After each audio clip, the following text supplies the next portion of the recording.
I'm here with KiLynn King. You have a match with NWA Women's Champion Kamille. You've faced her before. I know I'm familiar with your work. You actually faced her for the same title at CCW before. So what's your strategy going into this match to ensure you walk out as champion? I think my strategy right now is just studying her work as much as I can, because it's her work has slowly been developing in the NWA over the time, and it's really important to look at what she's done recently that has given her success, and to find the weak points in that strategy and that gameplay that she uses to find her success. So right now it's a matter of studying that, breaking that down, and figuring out what the vantage points for myself are in that formula. I mentioned you've faced her before. She has coming up on a year title reign. She's about a week shy now, but you're getting a new stage, and you've been in front of an NWA audience before, but this is a new market for them. They're going to be in Knoxville for the first time. Billy said that hopefully this is the first of many times that they can go back to Knoxville. So you're really not only getting a bigger stage for NWA fans, but you're really almost auditioning for a new market, if you want to look at it that way. So what are you looking at as far as not only getting a shot at her again for the title, but really kind of establishing yourself in a new way for a new fan base too? Yeah, I think it's definitely going to be exciting being in front of this new crowd and this new arena. It definitely is going to bring a different energy, which of course is going to bring, I think, a fresh spice out of Kamille and I. For me, like for the past year or so, people have just been getting introduced to me and understanding the different kinds of things that I bring to the ring. I think on June 11th, when I step in the ring with Kamille, it's going to be about bringing everything that I've been slowly but surely adding to the repertoire.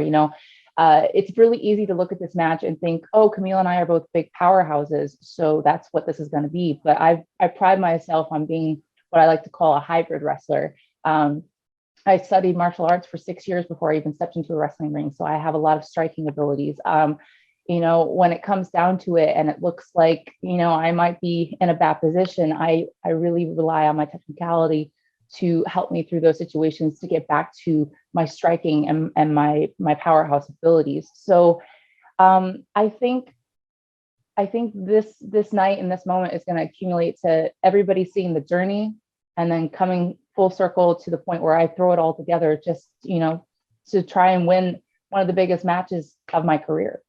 I usually do a watch list feature where I'll ask for talent match picks, and in this case, you're going in to face off with Kamille again. So is there maybe a match that you've had since that first title opportunity that maybe highlights how you've improved as a wrestler since then, or maybe one you've just had in the past couple months or just this year that, really you feel like shows that you're a complete wrestler and, sort of what you're trying to accomplish as a talent?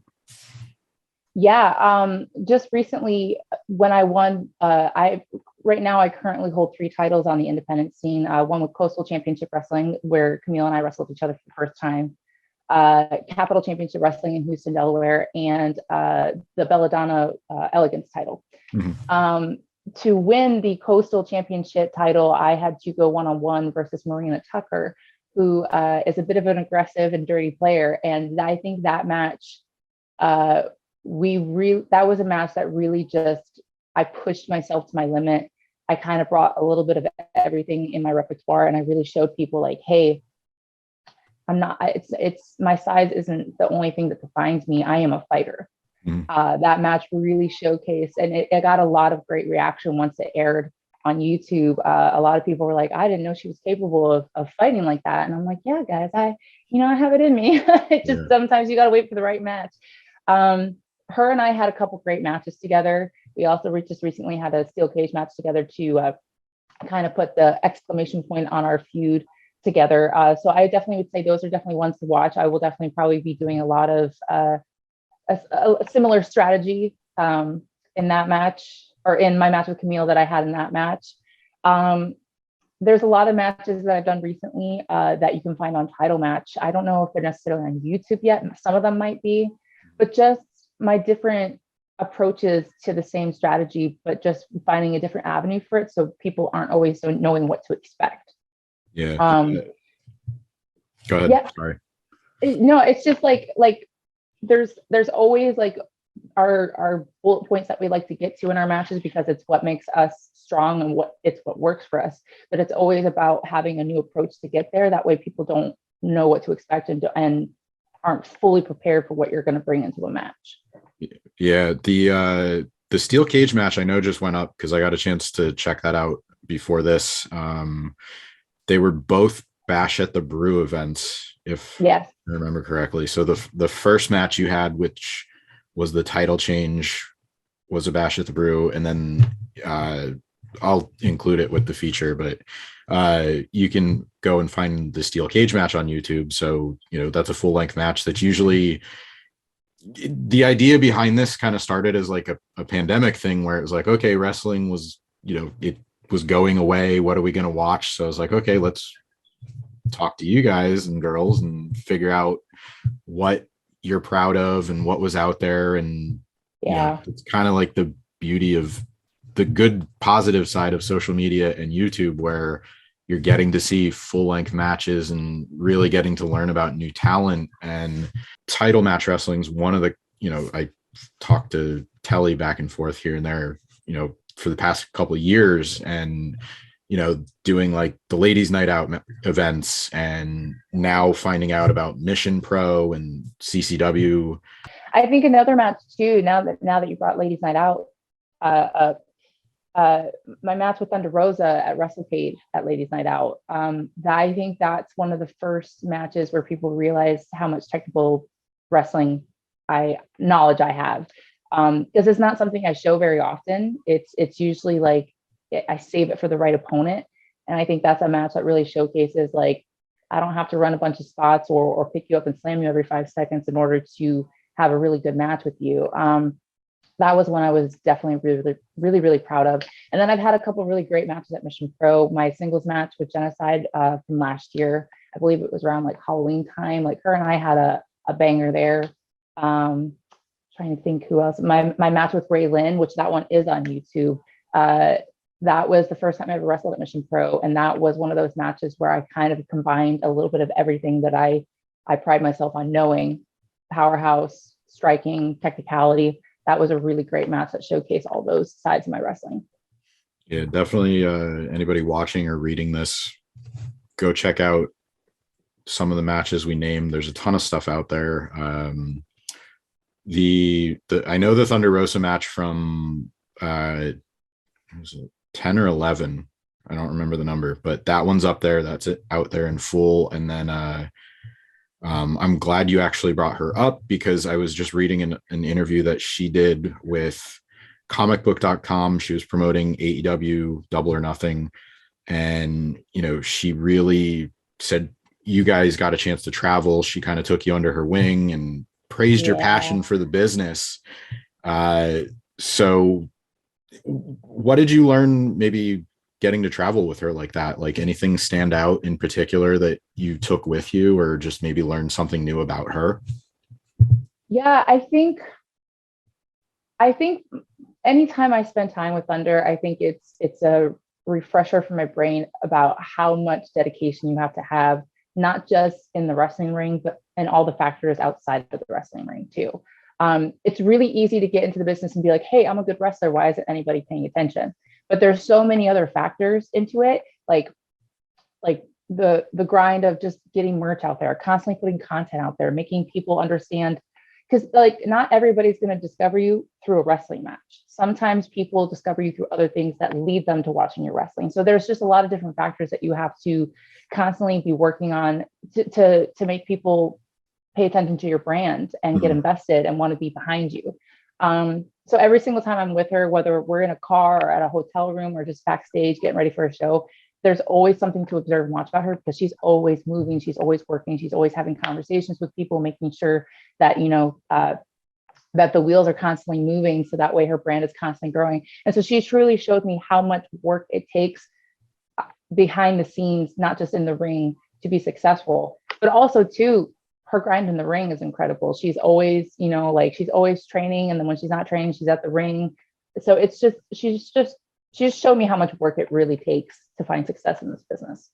Yeah, absolutely. She's killing it right now. I don't think people realize how long she has been working at this. Like, some people have only really known her since she kind of came over from the NWA into AEW, but like I remember her very early on at some Ring of Honor shows, and even before that, like independent shows as Twisted Sisters, and it was kind of like, oh yeah, like that's really cool. I'm gonna follow. And again, it's kind of speaks to your point about I didn't find her per se because of a wrestling match. I saw her at a wrestling event, but I was like, oh yeah, she looks cool. Like I want to see what she's about. And it kind of went from there. So sort of having the intangibles and, some sort of drawing power outside of when the bell rings, it's huge.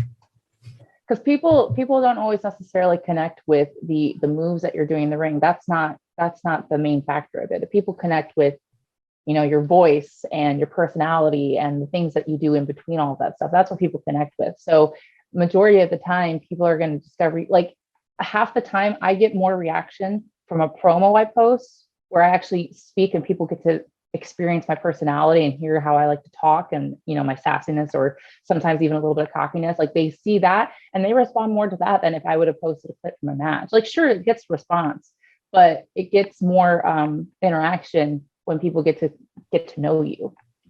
Yeah, I think, the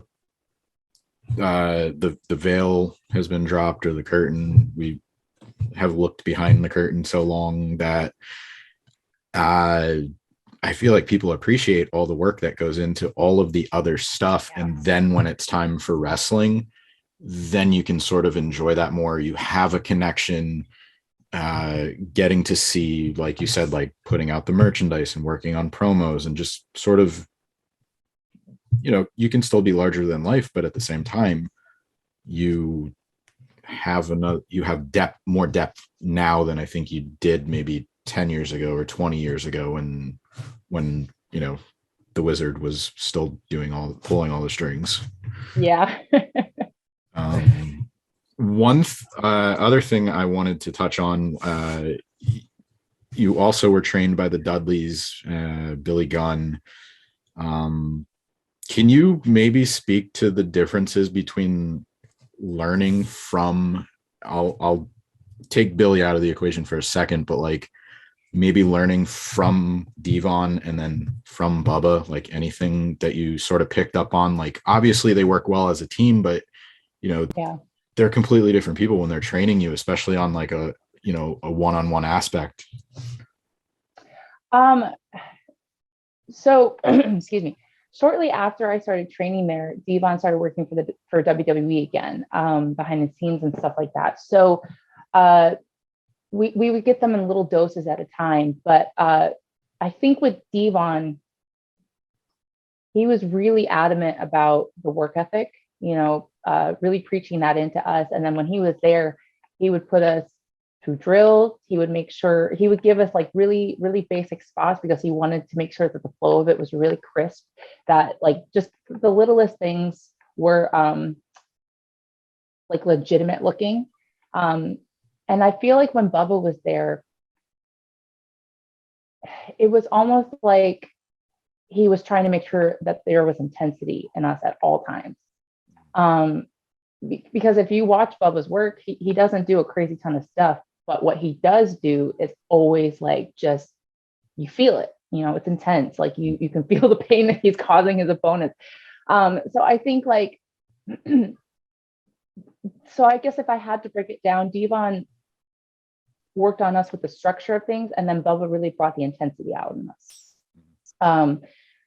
when I first met Bubba, he was a lot more involved with Ring of Honor at the time, so I only got to see him like once or twice a month.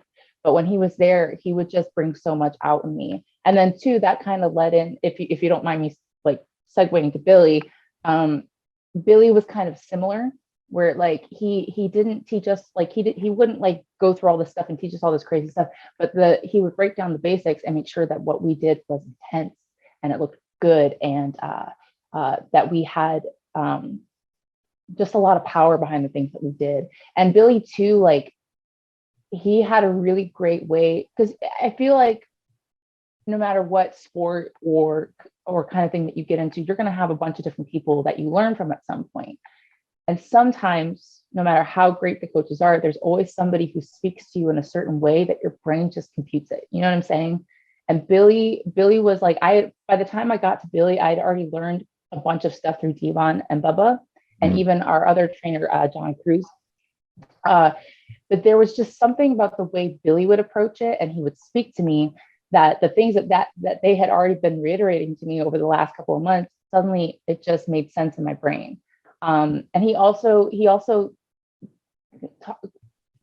me through a lot of drills and taught me how to pace myself correctly and be comfortable speaking in the ring. Because sometimes like you try to go there and you try to memorize it all and just go, but he was really able to be like, hey, this is how you keep your chill in the ring. This is how you keep it going no matter what happens. Like he was very, very good at bringing that side out of me performance wise. So no matter who I stepped in the ring with, whether they were more experienced than me or less experienced than me, I could handle myself. And so that was what each person kind of did for me individually. But like all together, it was just like every part of the learning experience that you needed. Yeah, it's really cool to see how you're putting it together, presenting yourself, but now getting some insight on those guys specifically, it makes a lot more sense as you see what's on TV, on social media, and now sort of, again, not to use it again, but peeking behind the curtain, it translates from what you're saying to what you're showing. So that's really cool, and I appreciate you sharing that. Yeah, I think the way they each taught me just slowly but surely brought confidence out in me, and just made me, because I wasn't always like the most confident and like strong person, but I think the way they each broke it down for me individually over time, as my learning experience was growing and building, it was the correct layers that I needed to go through in order to find myself in the ring and find my confidence and own myself in that ring, if that makes any kind of sense. Mm-hmm. Yeah, absolutely. KiLynn King challenges Kamille for the NWA World Women's Championship at NWA Alwayz Ready. Catch it June 11th. It's in Knoxville if you can be there in person. If not, you can order it on pay-per-view and on Fight. I know you're on Instagram, KiLynn King, one word, and I believe it's the same handle on Twitter. Yep. Nice and easy. So check her out, what she's up to. And again, when I put the watch list and the feature out, we'll have some cool matches to share. Good luck next weekend. And, thanks very much for your time. Thank you.